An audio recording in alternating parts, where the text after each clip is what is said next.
Hello, everyone, and welcome to the first episode of Swamp Creatures for 2024. Rob, you got nothing to say? Oh no, I'm excited. I didn't know that was the whole intro. Yeah, I'm excited for the first episode. We got stand-up comedian Lou Perez here, libertarian stand-up comedian. We don't have many of those, Mitch. This is a special occasion. I might even throw some Kahlua in my coffee here. I better be the last one of 2024. That's all I'm saying. You hear that, Dave Smith? You can't. Sorry, buddy. I have taken over the swamp territory. Yeah, Florida we need to get is you now down here for a Perez show country. too. Need to get you down here for a show. Maybe next year at LPF convention. Maybe next year. But yeah, thanks for coming on, man. I spent this week kind of looking at some of your sketch comedy bits that you've done, or your sketches that you've done. And for Free the People, you did for Comedy is Murder, and then you start off early with WTI. I'm trying to look at what was WTI. Let's see. We the Internet TV. We the Internet, yeah. So a lot of funny stuff there. The Antifa therapy, or like Alcoholics Anonymous group, was really funny too. Where did you start off saying like, I want to do this sketch comedy, but with like a political lean to it and political perspective to it, you know? Well, question I want to ask: is there music playing right now behind us? Indeed, there is. Oh, are we having a conversation, but also like trying to put people to sleep? But also vibe, yeah. But also vibe. We're really vibing. We're really like calmed down here. Like, I feel like the fact that like I'm in my basement, you guys look like you could be in basements. It's like we're trying to hook up, but we're not in the same room. Yeah, that's the whole idea. Sorry we didn't let you know that this was a threesome podcast. All right. We used to have 6 dudes on here, so sorry to disappoint you. You missed the gangbang era. Yeah, you missed the gangbang portion of Swamp Creatures. Now it's just me and Mitch and our unfortunate guest who decides to show up on the podcast. You know, phrasing it like the gangbang. You really should let people know that it's going to be a gangbang, or at least a threesome. You got, beforehand. All right, so he's revoking his consent now. We have to end this podcast. Can I ask you? We gotta ask you how you identify and stuff like that. Yeah, I identify as the guy I don't want you fucking at this. All right, the lo-fi was a Mitch decision, and I have executively stopped the lo-fi for Mr. Perez here. Is that Mitch? Is that your band? Like, do you make music? I do make music, but no, that isn't mine. Unfortunately, Restream has us limited to whatever the hell they provide. Got it. Yeah. They've now added nature sounds though, so if you wanted to go with the nature sound, we could go there. Oh yeah, no. For some reason, Christmas music is still on here. Yeah, I mean, sometimes you gotta listen to Christmas music. Sometimes there's a day, you know. Like I don't know. I have this weird thing that I do. Like if it's someone's birthday, like I'll label Bob Marley's birthday on my calendar, my Google Calendar. And if I just see it pop up, that's a Bob Marley day. I'll throw some Bob Marley on or something like that. Nice, man. Keeping the dream alive. Yeah. So did we warm you up? Can we have the threesome yet, or are we? Oh, we're only what? We're only 5 minutes in. I mean, if we have a threesome, it's gonna last another 5 minutes, and then that's it. You know, that's it. Yeah, that's it. Just a 10-minute episode. Damn it! So, damn it! He's done his research.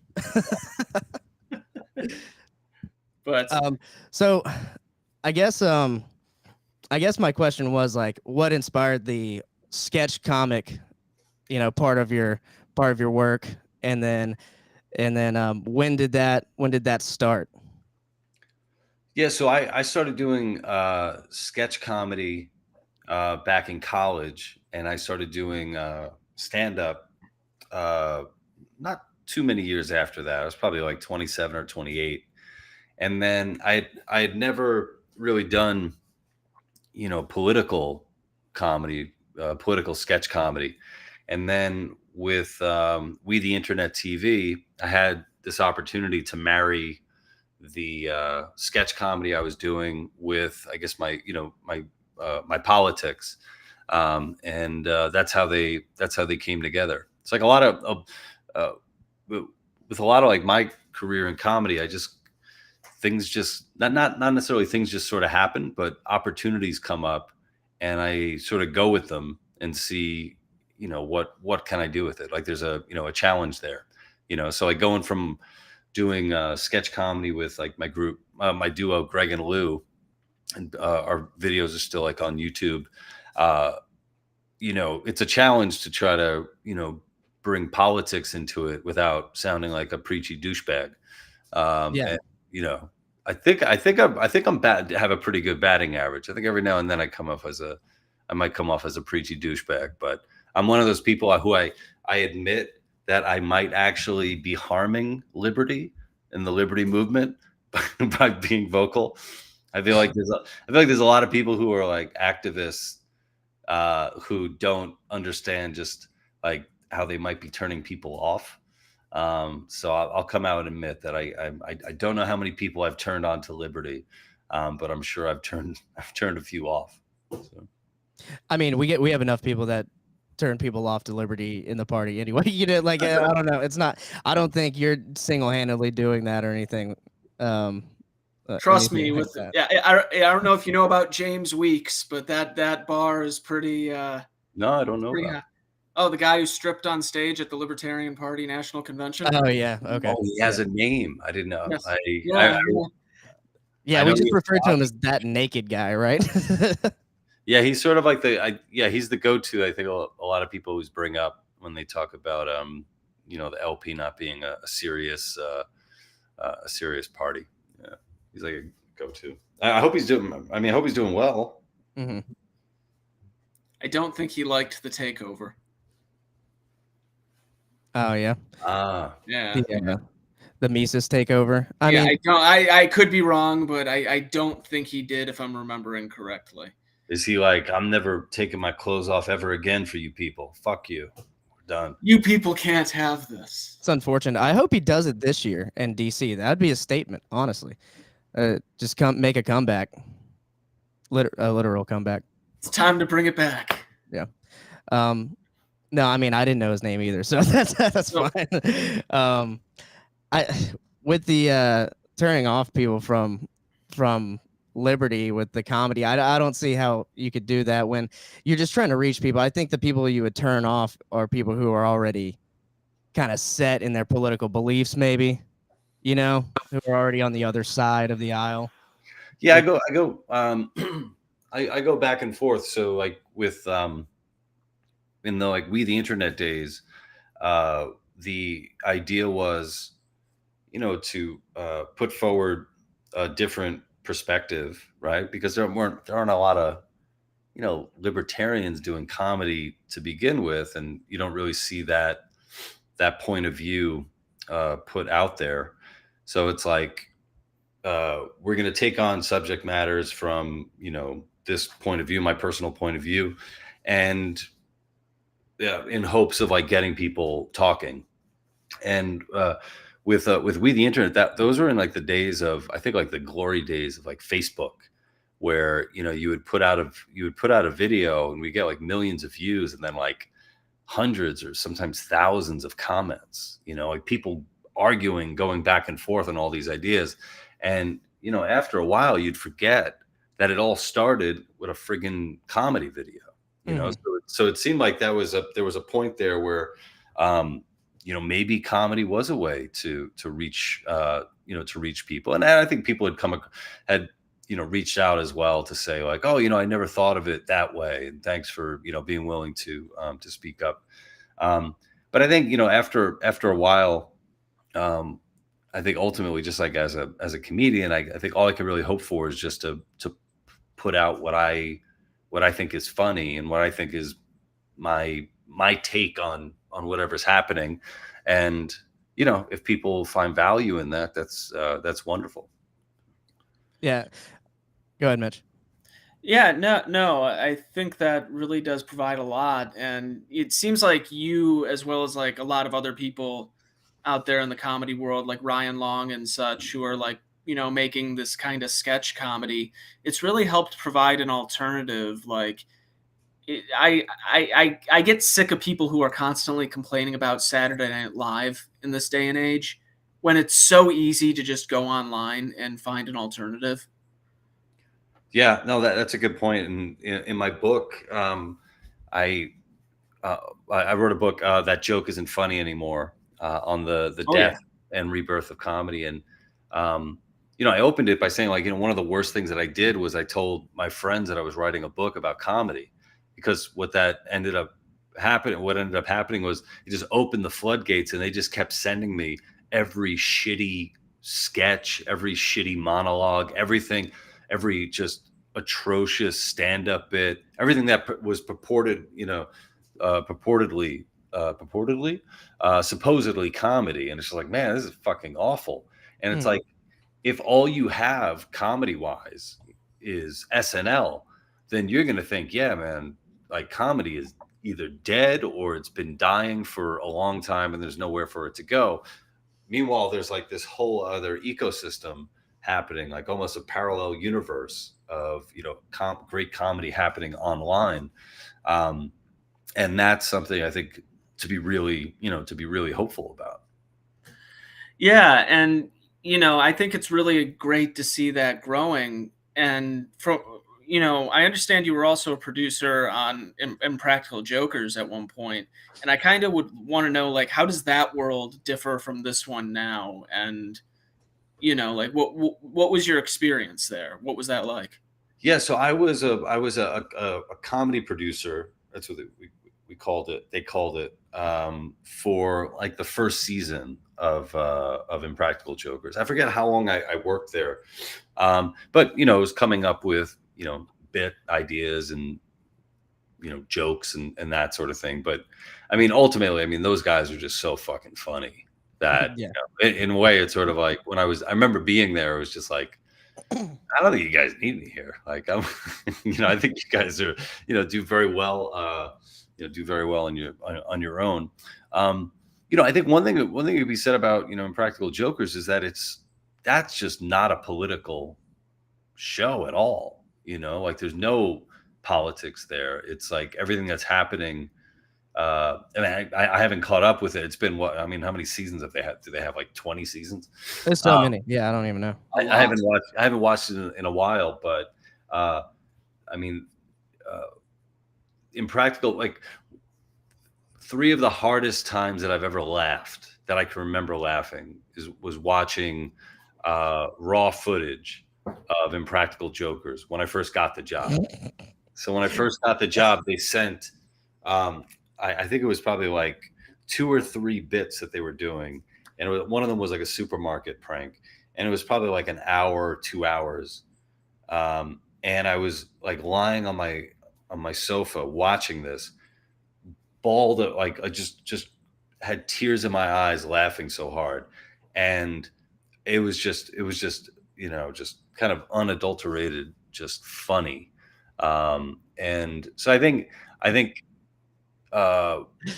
I think so much comedy has gone the political route. So it's like either the comedy is actually commenting on politics, or comedians are being singled out for not commenting on politics, for Okay. not taking a stand, and all that. Where I think like Impractical Jokers, Jackass, like those things, like I laugh so hard, and it's just like, you don't have to cut that with anything. I don't. Yeah, it doesn't matter what, where you are politically.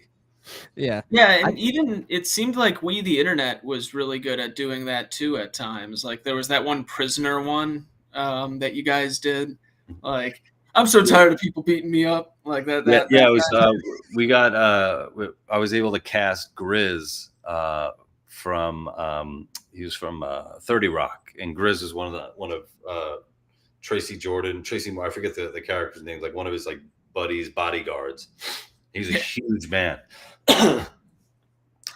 just like a humongous guy, and he basically, in the sketch, he gives advice on his first day of prison. They say like find the biggest, baddest looking convict and fuck him up, and then he just wishes people would stop beating him up because he knows that he's very big, but he has a big heart, and he doesn't know how to fight.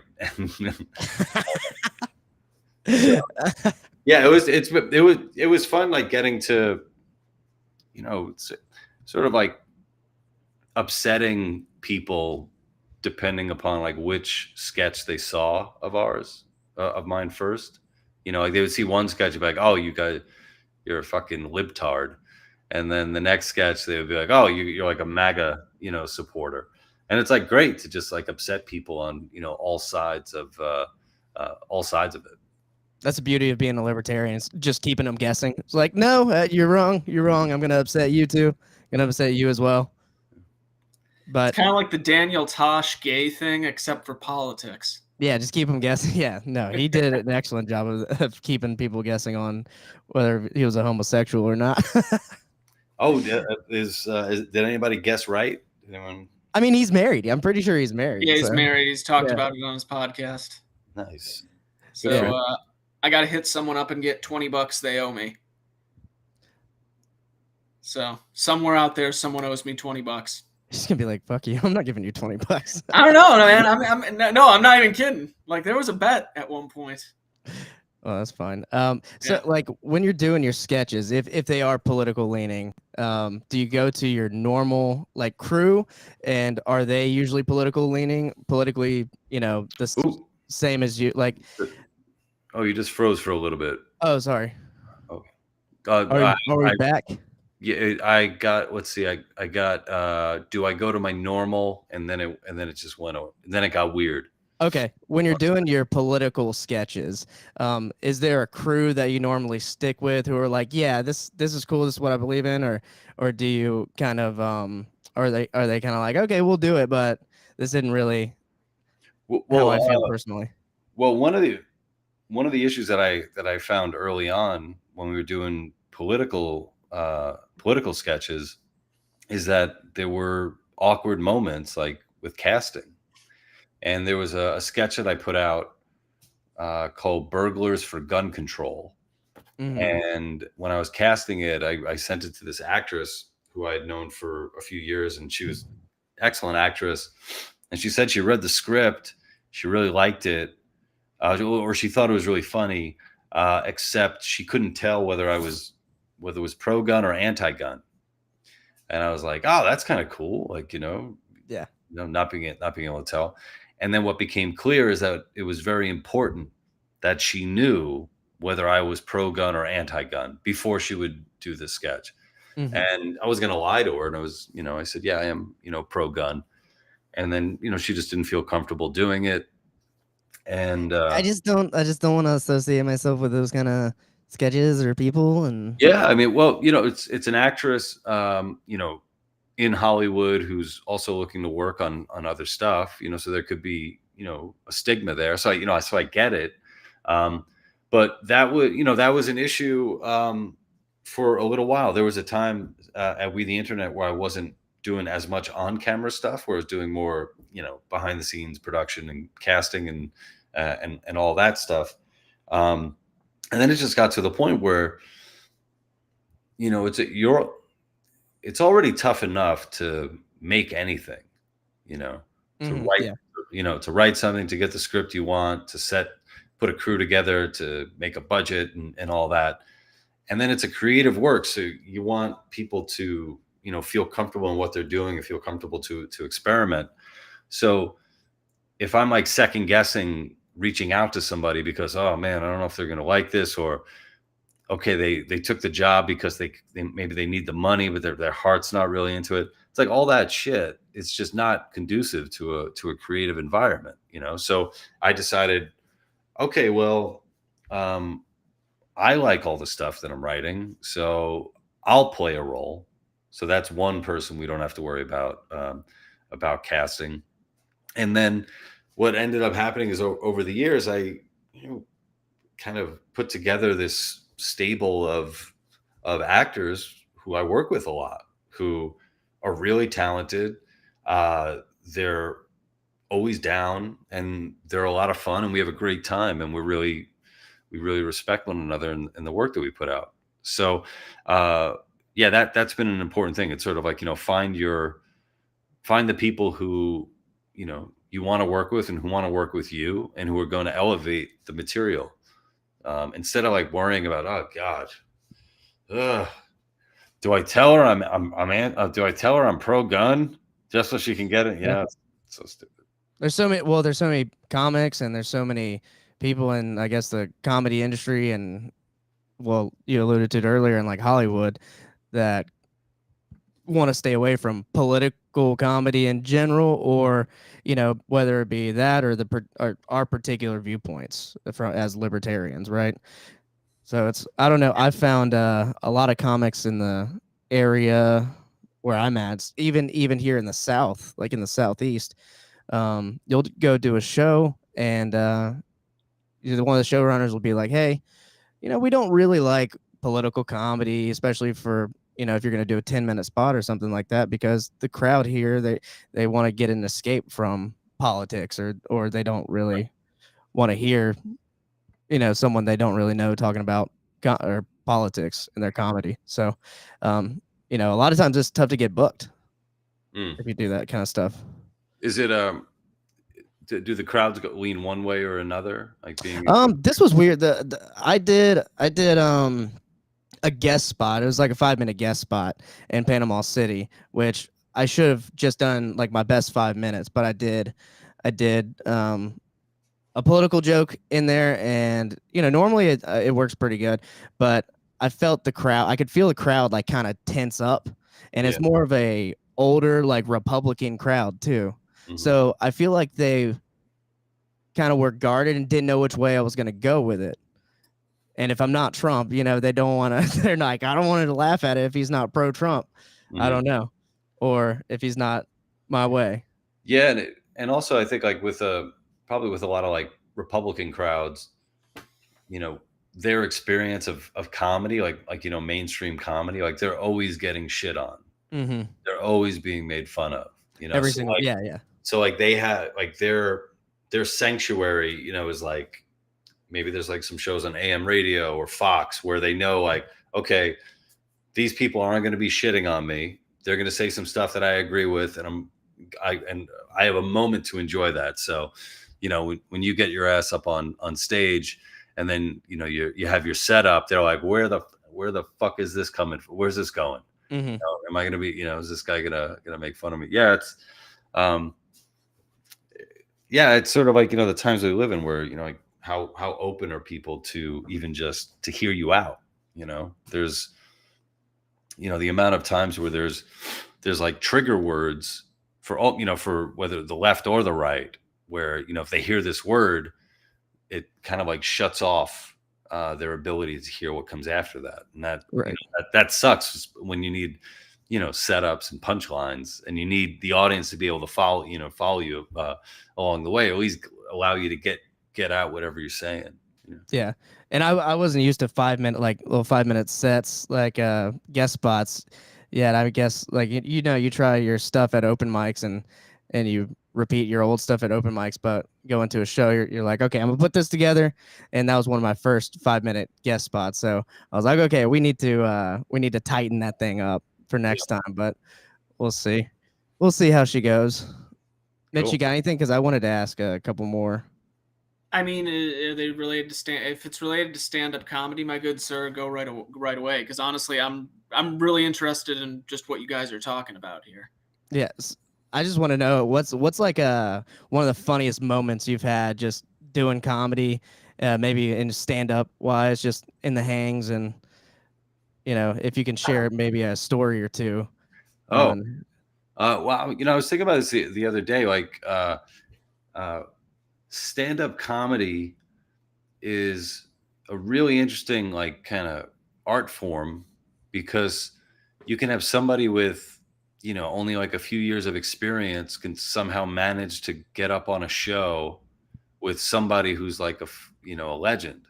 Mhm. So when I like first started doing stand up, I did like a bringer show at this place called Comics, Comix, in New York City. And who went up before me, a couple of comics before me, was the great Greg Giraldo. You know, Okay. so technically I did a show with Greg Giraldo, even though I had just, kind of only been at it for, not too long. I've done, I hosted a show in LA, a small show. Um, Bill Burr was on. It was, I think it was before, one of his Netflix specials were coming out, and I had the good fortune, a friend of mine who booked it and put it together. She's like a uh, traveling comedian. She's on the road and stuff, and she reached out to me to host it. That was pretty cool. It was how many years ago was that? Maybe like 8 years ago, 7, 8 years ago. Yeah, super cool. Bill Burr's legendary. Yeah. So I mean that's like a cool thing about stand up, where that's like a possibility, like so. Any like funny moments just like from maybe just at the show in the back, like maybe after a show or something like that? Funny moments. Nothing's Like, really no, it was all serious. nothing's really coming to mind. Everything is just sort of like yeah, everything's just whatever's funny, I hope happened on stage. But no, I'm sorry, there isn't one that's really coming to mind. No, that's fine. That's fine. Where do you normally go to try out your stuff if you're gonna hit like some mics, or if you're in your home base, where are you going? Yeah, so I was producing a show in Rutherford, New Jersey, called The Next Big Thing. I was co-producing it with my friend Hatem, and that was like a weekly show, which is cool. So Saturday nights, doing 20-minute plus sets, and that was a blast. We'll see. We're gonna see what's gonna happen this year. I hope we can continue to do something like that. Nice. Yeah. I'll have to make the like 22-hour drive up there to do it. Nice. Just do 10 minutes. 10 minutes. Get that tight 5, bro. Yeah. All the way to New Jersey. Yeah.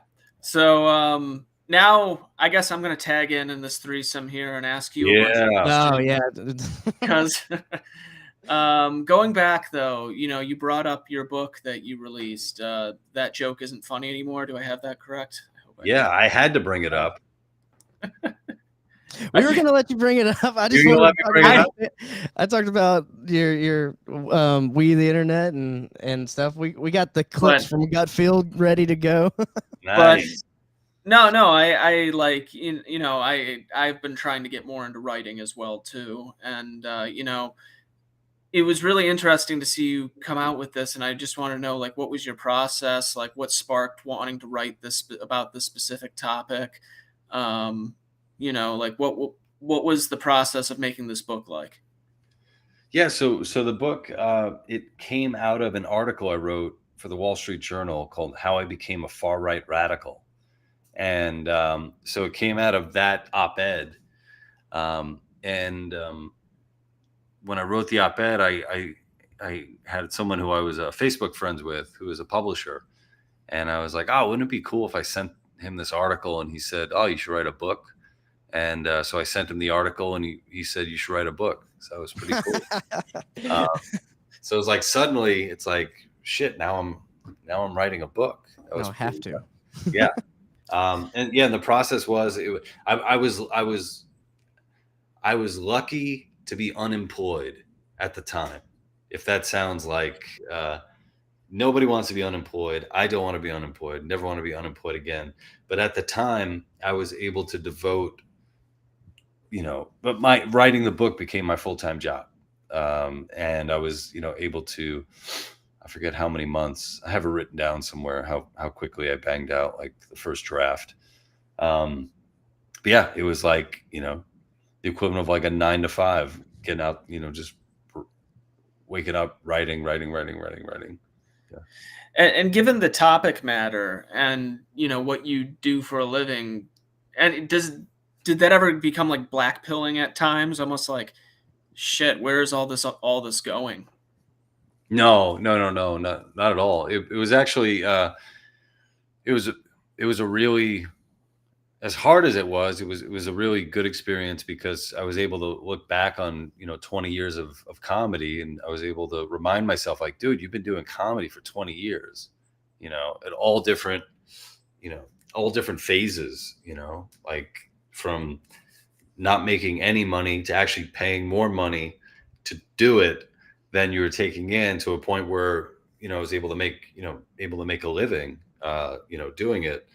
And so it was a really good opportunity. It was a really nice opportunity to look back and sort of rekindle a lot of the sparks and like what I enjoy so much about comedy and why I want to keep doing it and why I want to, you know, save it or be a part of saving it. And then the other thing was, the whole black pills thing. I had a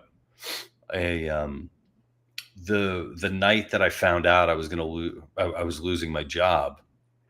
Um, my my wife and we gave our son a bath, and then like every night we would I would read to him, and he wasn't even like, how many months old was he at the time? And so I find out that I'm losing my job, and I'm reading a book of poems from Shel Silverstein, Where the Sidewalk Ends. And there was one poem about um, uh, being trapped like in a lion, like you've been like swallowed by a lion, and it's really dark and scary in there. It was like, well, that's kind of like what I'm doing right, where I was right there. And this was also during like the pandemic, to add a little bit more, doom to it. Mm-hmm. And then like the next poem was a poem called Orchestra. Um, think orchestra, but Our. And that whole poem is about like, uh, you might not have like a horn, so you play your nose. You don't have a drum kit, so you play your tummy, And it's Mm-hmm. basically this whole thing of, you know, you play what you got, and then you make the best music you can by playing what you got. So it's like all those things sort of came together, and somebody who's a fan of mine reached out and asked like a similar question. Was like hopeful for the future, and I was like, like I don't really have a choice. Like I got to be hopeful, And if you're not hopeful, you got to create your own hope. So that's something I've been trying to remind myself. What's it? Eat too many red pills. Don't eat too many red pills. That's a very positive Take one message. red pill, not the whole bottle. Yeah, I yeah, believe right, that's the right, saying. right. Yes. There you go. Yeah, no, that's a very positive message, and in a time where it was hard to kind of be positive because there's so much uncertainty with the pandemic, and I guess knowing you're gonna get laid off from a job and stuff Yeah, like that. So yeah, no, that's a good. Those are two good tools, I guess. Play with what you got, and I don't know what the overall message it was, but by being swallowed by a lion, but obviously it's an overwhelming situation. You yeah, know, yeah. so that's awesome. Um, you Yeah. Mitch, you got anything? You got more? Well, I just want to say one other thing about the book here, real quickly. The cover. Where did that idea come from? like, I seriously like. I don't know. Like, and I want to know. Excuse me, I just want to get that cough out. Yeah, so the title of my book, That Joke Isn't Funny Anymore, is the name of a song by the Smiths called That Joke Isn't Funny Anymore. And the lyrics to the song go, that joke isn't funny anymore. It's too close to home. It's too near the bone, too close to home and too near the bone. So that's like one of the lyrics. And so I came up with the title, and then my publisher talked to a few people at the publishing house, and they came up with the idea of like, uh, what if I recreated the album cover that joke isn't funny anymore is off of, which is Meat is Murder. So if anybody sees the Smiths, the album cover is Meat is Murder. I don't know if you want to bring that up. Yeah, go So bring that up.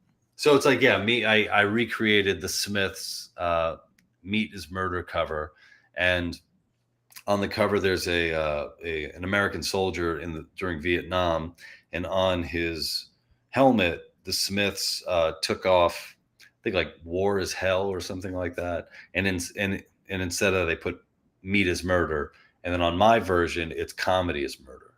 So there we go. That's why we need to legalize jokes.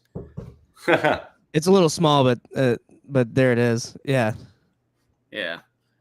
Yeah, that's a good parody. I like that. That's really rad. Like, I'm not sure if it was the 3 because I saw an album where it was just the 1, but it looked Yeah, like I've seen that one too. Yeah. yeah, I believe I've seen the one where it's just the one. That's where I think it, because like seeing that image, it's like, fuck, I've seen this somewhere. Yeah. Well, I'm hoping that we got a lot of people who love war. They just saw that my cover and they were like, "Oh, I love war. I gotta read this book." It doesn't. A bunch of Nikki Haley's. We're hoping for a bunch of Nikki Haley's in here. I mean, I haven't been keeping up with Iowa. I don't want to derail everything, but does anyone know what's going on? No clue. Oh, okay. I can inform you all right now. We can all call Iowa for Stacey Abrams. Okay, all right, whatever. Vivek, did he do anything, or is he getting crushed? Well, Donald Trump appears to have won overwhelmingly by 51%. DeSantis is in second. Vivek's in fourth. So, wow. I don't know. I'm still thinking, man, Ryan Brinkley. There might be something to this guy. Who the fuck is that, Mitch? No one. He's sitting at 0.7%. No one knows who Ryan guys. Brinkley is. Buy the your Brinkley stock go now. over my head constantly. They go over my head constantly. He's running. But, he's on here too. He's right below Vivek. I don't know. Who are you going to vote for, Lou? I can't vote in the Iowa caucus, unfortunately. Yeah. No, it's just the general election. Yeah. I didn't know you were Iowa. Let me rephrase that for him. Is there anyone currently running who you might enjoy, and if so, why? Oh man, I should probably have like a prepared answer for this. This is like, I think whatever happens, it's going to be madness. It's going to be so nuts, right? Whoever it is, whoever ends up running. I do say that I've been talking about how I really hope that Trump wins, but then I also hope that he's convicted so that he's the first president who's actually served from prison, which I think would be really cool.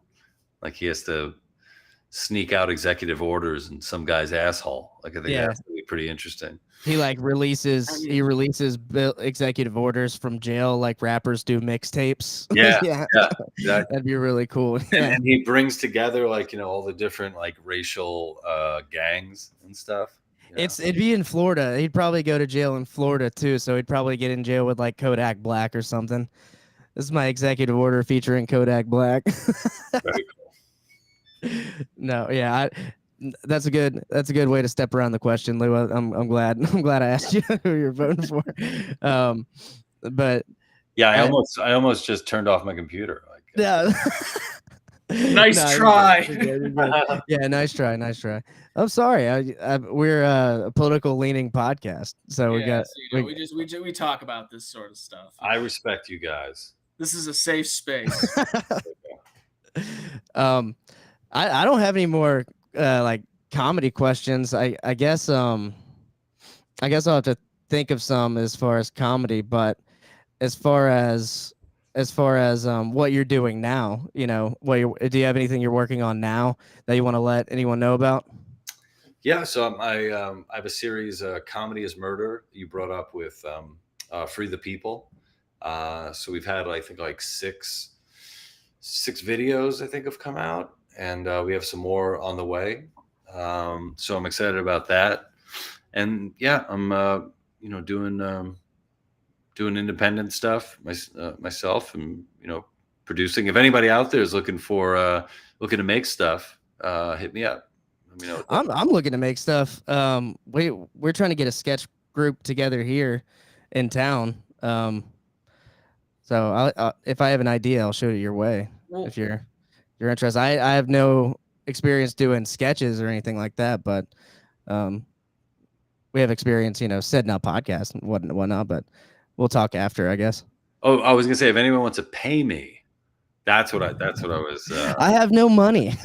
Yeah, one day you will, sir, and I will be Yeah, here waiting for you.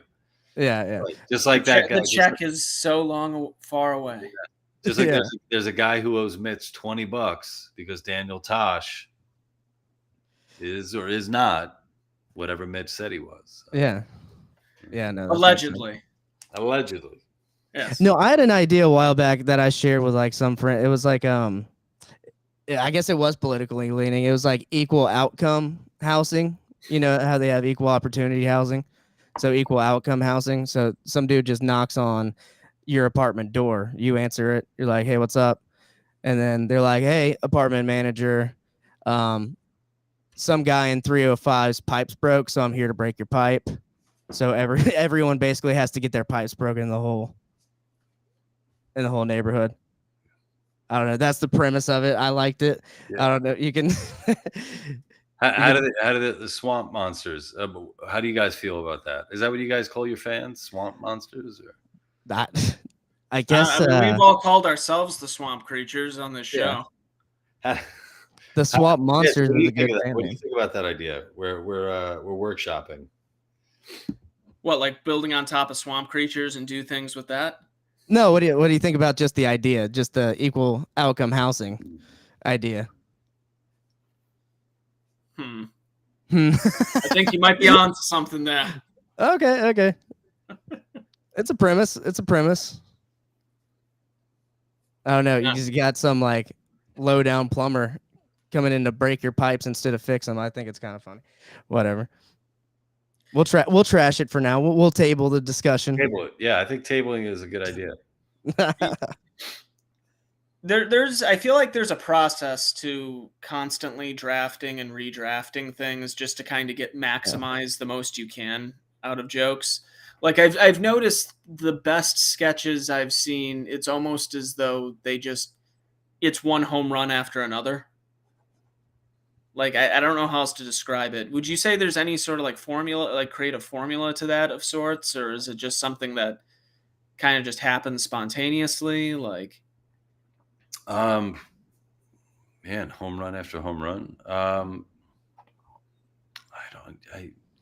I guess do you mean like the jokes are just flowing within a sketch? Is that what you're kind of meaning, Mitch? it flows in a way that it hits, like you have multiple jokes that even though when you look back at the sketch, you're going to be looking at it as one thing. There's multiple things. Like, how can I explain this? Going back to the the one of your friend from 30 Rock, it starts off kind of just, I'm so tired of this, man. And like after that, it just keeps on going. Like, oh man, even the Aryan Brotherhood's stepping in to break up these ass kickings. Like, I'm so bad, my hands are shaking. Mama says the only thing not bigger than my stomach is my heart. And like, it's just one great thing after another. You know what I mean? Thanks. Yeah. Yeah. Yeah. They're like, you're like, I wrote that. Sometimes, I'm trying to make up for fucking up the intro. No, No, you didn't fuck. You just spoiled the whole sketch. Right now, anybody could have gone online. You guys have the technology. You could have played the sketch. It's like a minute long. You could have played it, but instead, Mitch had to recite it from memory. I know that's kind of ruining all the like we're the at a magic of boarding the school and he needs to like recite Shakespeare in his English class. I was a theater guy, man. I do this shit naturally. That did seem pretty natural, Mitch. It seemed pretty natural. You not playing the actual video. Oh man. But no, I appreciate that. That one was a fun one. I think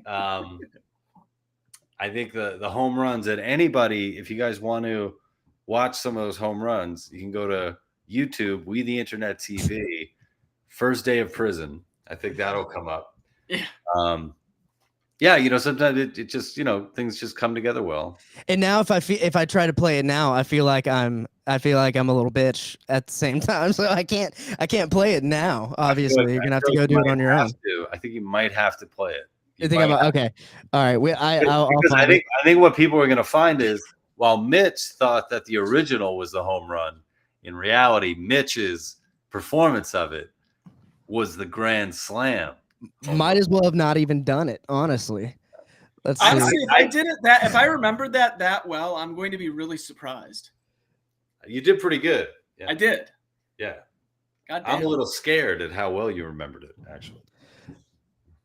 The first day of prison. Is that the one? Is that the one we're looking for here? It is. Okay. All right, Mitch, come up with something while I patch this over. Let's see. Man. Is that what you're coming up with? Is that what we're doing? I mean, I don't know. Like, I'm just kind of thinking, like, man, is that what's taking up the corner of my psyche? Like, I can't remember all this other shit, but I can remember that. Dude, I think I'm a little older than you guys. I'm going to be 42 next month. Damn. How old are you guys? Sorry, I'm fucking with you. I'm 29. Oh, 29. Yeah. Oh, yeah. That's good. So I grew up, I was born in 82, so I grew up in the 80s and 90s. So I have so much shitty, fucking awful 80s and 90s comedies in my head that I watched. Just garbage fucking movies like Ski Patrol that I don't remember. There are days I don't remember how like my newborn felt, like in my hands, but I will remember the quote, "Taste death, live life" from fucking one of the dumb characters on Ski Patrol. It's just taking it up. I mean, we're a whole new generation now. We don't have memory spanning back 30 seconds. So it's a whole different issue here. Right. Mitch, do you want to prep us, or what are we about to see here? So do you want to read? Let's big screen them. The glorious skit made by the great Lou Perez and the fine people at We the Internet TV. Thank you. All right. You know what they say on the outside. First day of prison, they say pick out the biggest, baddest, meanest looking convict in the courtyard and f*** him up. That way, the other prisoners know not to f*** with you. Wish people would stop beating me up on their first day of prison. Yeah, I know I'm big. I look bad and mean, but I'm here for mail fraud, dude. I don't even know how to fight. I only got this big because I'm a stress eater. Mama says the only thing bigger than my stomach is my heart. It's gotten so bad. Even the Aryan Brotherhood stepping to break up my ass kickings. If you could play this video for the new convicts, it'd really help me out.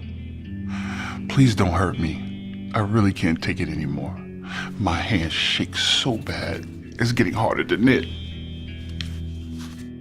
I'm making scarves for all the new inmates. How you gonna beat up a man gifting you handmade seasonal accessories? Oh yeah, that was awesome. Nailed that one. You nailed it, dude. Is that stock footage, or did you go to an actual prison? That was a real black man. Mm-hmm. Yeah. Wow. Ah, no green screens. Wow. Yeah, that was a real black man we worked with. I mean, wasn't really hard to find, was it? He was right Was there. it hard to find a black man in prison, or? Oh boy, Robert! How dare you, Robert? Yeah. That Republican crowd would have loved that joke. I was at a open mic after a show. Aaron Belial, he was on Kill Tony. Went to go see Aaron Belial, and they had an open mic after a show, and some people stuck around. Actually, the guy who heckled me was Tybo. His name was Tybo, and he does comedy. He's out in L.A. I don't know if you've heard of him. He's been around for a while. I've heard I heard of Tybo, the aerobic exercise. Yeah, it's spelled different. This guy's never done Tybo in his life, but he said Gandorf. He said Gandorf. No, he said it was the Harry Potter guy. not who's the old dude from Harry Potter? You know what I'm talking about? Dumbledore? Dumbledore. He said Dumbledore, and I was like, it's Dumbledore, dude. That just because all your black friends say Dumbledore, like, don't, you know, I got him good. I don't know. It's funny. Fuck you guys. Dude, Robert, I got to tell you what, man. I wasn't there. But from what you just described, you got him, man. Yeah, I know. We got him. Okay. Oh man, with that soundboard, we could use some crickets. But Yeah. so No, you can ask Pat. You can ask Pat. He was there. Pat can it vouch worked. for me. It worked. Yeah, it worked. It Can worked. we get Pat on the phone to corroborate that?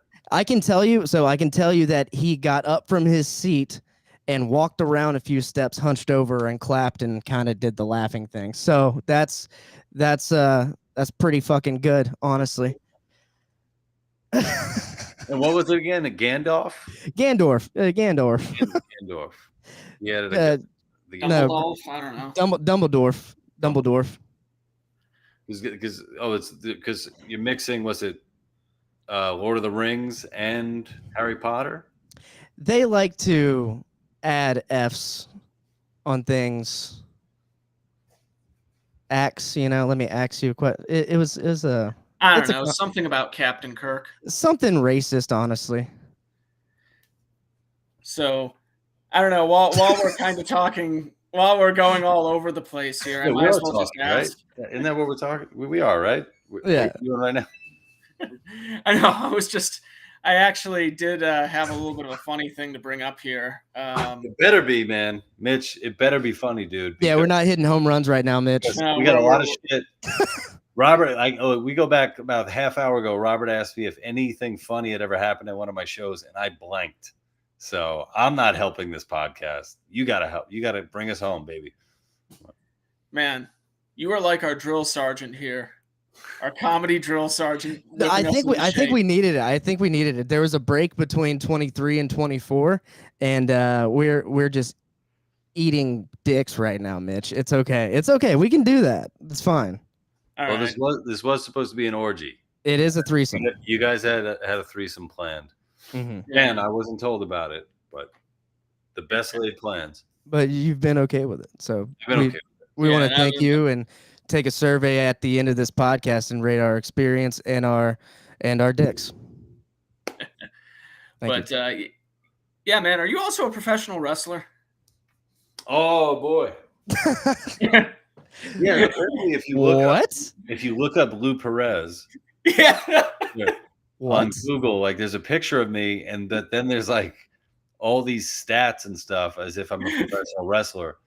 And apparently the only way for me to be 6 feet tall is to pretend to be this professional wrestler, Lou Perez. All right. Do you want to bring that up? Because I don't know how to change any of that either. I could pull up your Wikipedia page. Yeah, I don't think I want to change. You're fucking yoked. Yeah, man. Look at that. American professional wrestler. Yep. Did you just share over my share? Apparently it Did you just share over my share, bro? Look at him. Well, I think if you go in Google, there's a place where I have all of his info, but it's my picture. So. Yeah. Here, 1 second. I'll bring it up. You know what he's talking about? Okay. Yeah. So I'm like, I'm not out to steal this guy's identity. He's gonna sue you, or you should sue him. He's stealing he's throttling your. I'm pretty sure he would win. Yeah. American professional wrestler. They're throttling. Yeah, there it is. All your pictures and everything, even some of your recent tweets. Yeah. Tampa, Florida. Somewhere this other Lou Perez is just like, I don't agree with that. I know. He has a Romanian accent, apparently. I always go back to Eastern European. We've been through this. You did a good Spanish accent on that one sketch for Free the People. I think it was teaching pronouns to citizens. I'll bring that up. And that's a We the Internet one. Yeah. That was a We the Internet. Okay. ESL students learn new gender pronouns. Are you Spanish at all, or is it just a really good accent? My dad's from Argentina. Awesome. So I don't speak Spanish fluently, but I can speak English with a Spanish accent. So I got that going for me. I mean, that was pretty good, honestly. Let's see. Trying to get the video. Yeah. Oh no, this is like 40 minutes long. This is actual ESL students learn new gender pronouns. Actually, you know what? Mitch, have you seen this one? Can you give us a recap on it? Any good lines from this one? I've seen it. It sounds, but I could not remember anything. No, it's okay. We can end with this one. This is pretty good. I swim. You swim. We swim. Very good, everyone. Now, Farhad, do you swim? I swim. Everyone, Farhad swims. So, he swims. Good. Now let's conjugate the verb to swim with the other pronouns. She swims. They swim. Zer swims. Z swims. Zai swims. What's wrong? I don't understand. That's okay. I don't understand, and that's all right, Louise. So I is the first person pronoun used when you're referring to yourself. I swim. Correct. Yes, I understand pero I don't understand what is that. Oh, they are all gender-neutral pronouns. What does that mean? Gender-neutral pronouns are what you use when you're referring to someone who doesn't want to be referred to by traditional masculine or feminine pronouns, like he or she. So not a boy, not a girl. That's right, Yuki. Is he gay? No. Well, not necessarily. My brother, he gay. Is he one of them?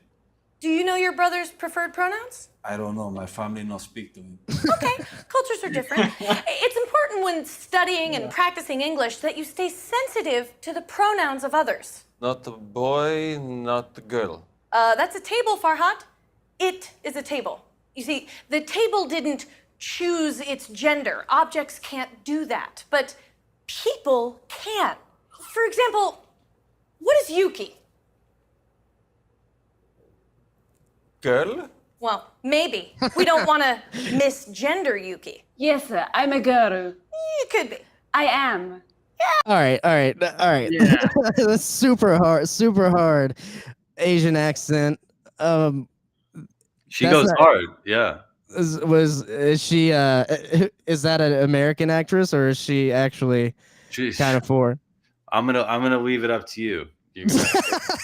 The world will never know. Whatever you think is hotter, Robert. Whatever your fantasy is.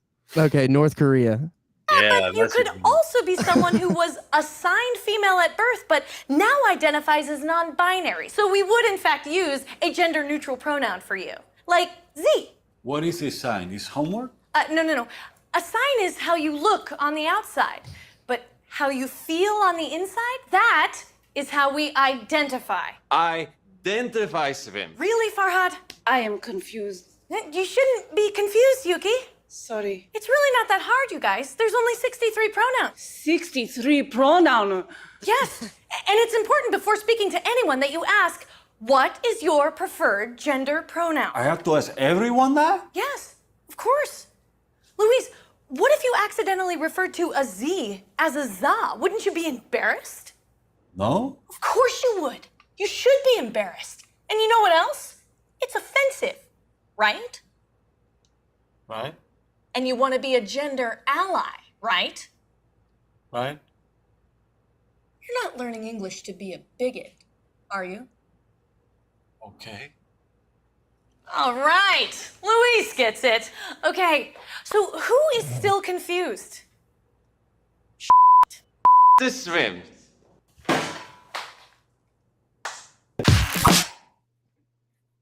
That's good stuff. Though I swim. For some reason I remember that. That whole thing was good. The Asian accent on the girl kills me. If it's real, that's like Good. yeah. Good. If it's real pronoun.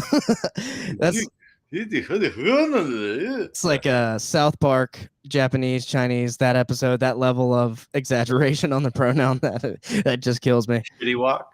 Yeah. Yeah. Did Look at you know Rock take your Dupree. Japan and China are different countries? Oh, Riri? Yeah, I love that. We're hitting the hour mark. We're gonna turn the sexy music back on and start wrapping this thing up. Thanks for coming on. You got anything to plug? Finally, I know we asked you earlier, but one final plug. Oh, I like that music. Whoever that DJ is, I'm gonna plug that DJ. Thank you guys for having me. It's an honor to be your first episode in the new year.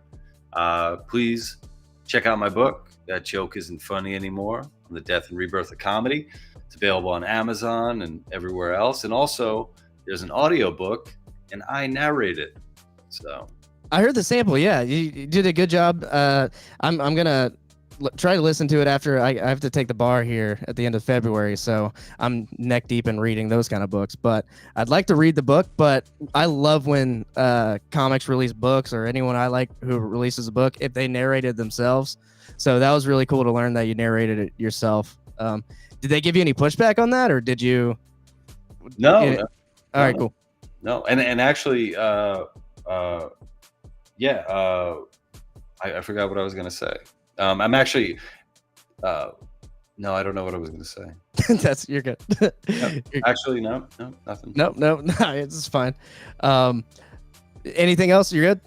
I'm good. All right, cool.